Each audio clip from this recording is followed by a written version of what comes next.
if you're dating a narcissist or in a relationship with a narcissist, they'll alienate all your family members and your friends so that they get all the attention. And that'll just be the first of the games they play with you. Yeah. Then you have psychopathy, and the psychopaths are parasitical predators.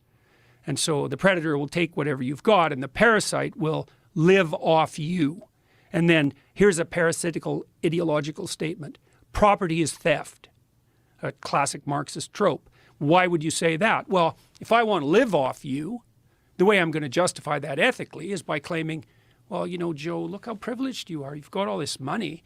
You just took that from the oppressed. And if I'm manipulating you so that I get some of your money, that's only just because, first of all, it's exactly what you did. And second of all, well, why not spread some of that wealth around? So that's Machiavellianism, narcissism, and psychopathy, dark triad.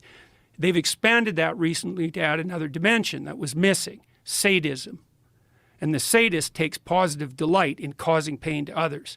And the Lulz culture, L-U-L-Z, the Lulz culture online is a culture of sadistic, Machiavellian, narcissistic psychopaths. Lulz, meaning like people are joking around shit posting. Yeah. I did it for the lulz, and it's the plural of LOL, laugh out loud. But like if you look at the Urban Dictionary, for example, the definition of lulz is positive delight in the suffering of others. It's like, yeah, it's sadistic. And bloody well, social media just facilitates like I never thought of lulz as being sadistic. It's in and of itself, it's not a sufficient marker, right? You have to have like 6 or 7 things going on before it's clear that you're manifesting this underlying tetrad of personality traits. Like if you use the odd acronym and you're throwing out a joke at someone, this is a habitual pattern of doing nothing but provoking people online and using deception and lies to do it to attract attention to yourself. It has to be a very consistent pattern.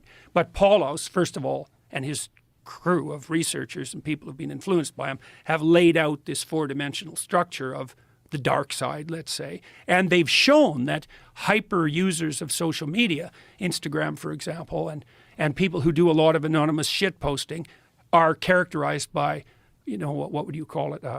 Domination by those 4 traits. And part of the reason for that, and this is very, very dangerous to our whole society, I think, is that you got to ask yourself what keeps the psychopaths under control in the normal population.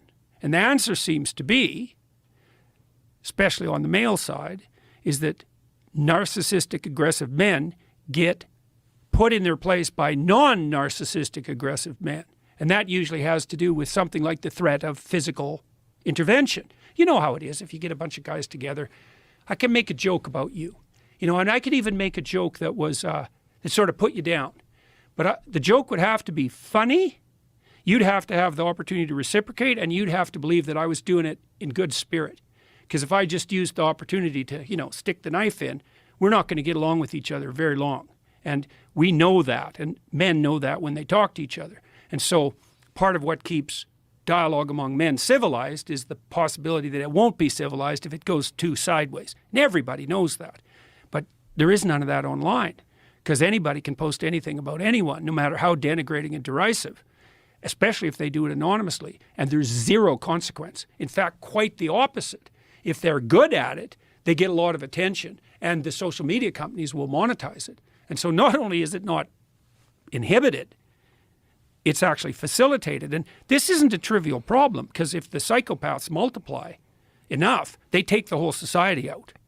So I think virtualization enables psychopathy. And it's worse than just the trolling bit. That's bad enough because it pollutes political dialogue and it makes everyone think that everything is more unstable than it really is. But online criminality is actually a terrible plague.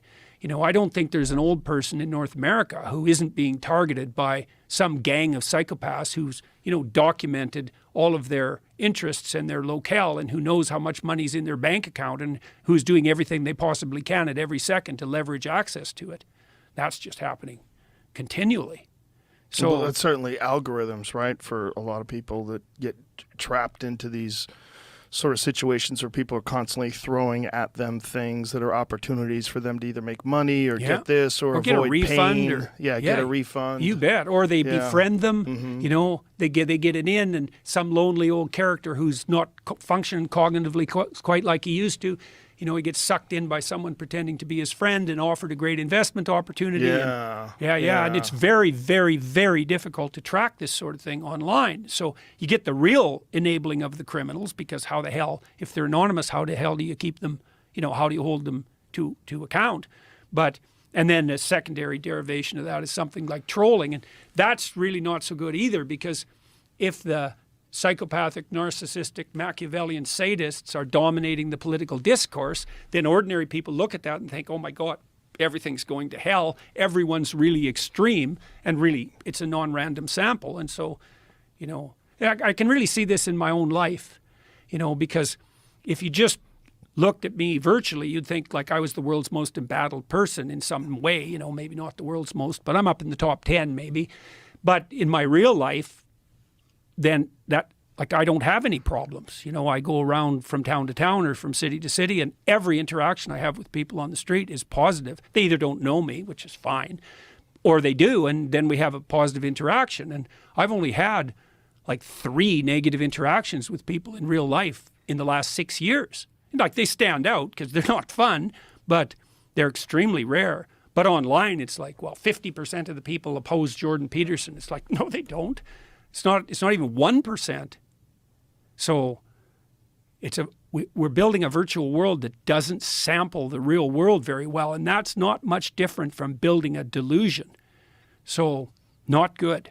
Very, very unsettling. So, That's Twitter. Yeah. Well, it's certainly Twitter before Elon Musk came along. Yeah, well, Twitter's better, but it's still quite the snake pit. Yeah. You know, one of the things I think might be done about that. See, I don't think that I've made this claim on Twitter that there's something cowardly about anonymous posting, and I'm not going to retract that, because I believe that in 99% of the cases that's true. Now, people say, well, you know, if you're a whistleblower, you have to be anonymous, and what about people in totalitarian states or in a company? Well, same, that's the whistleblowing problem. I think, yeah, 1% of anonymous posters are heroes, but like 80% of them are Machiavellians. And so, well, but there's also the factor of people that don't want to get in trouble at work. yeah, I know. Well, that's kind of the whistleblower problem. But not even whistleblowers. I mean, people that just have opinions that you mean that might get them in trouble with the College of Psychologists in Ontario, for example. Yes. Yeah, I know. And yes. so, well, I think one of the ways of handling that technically, what I'd like to see happen at Twitter, for example, you know, not that I'm in a position to know, because I know it's complicated, is I think the anonymous types should be separated from the real people.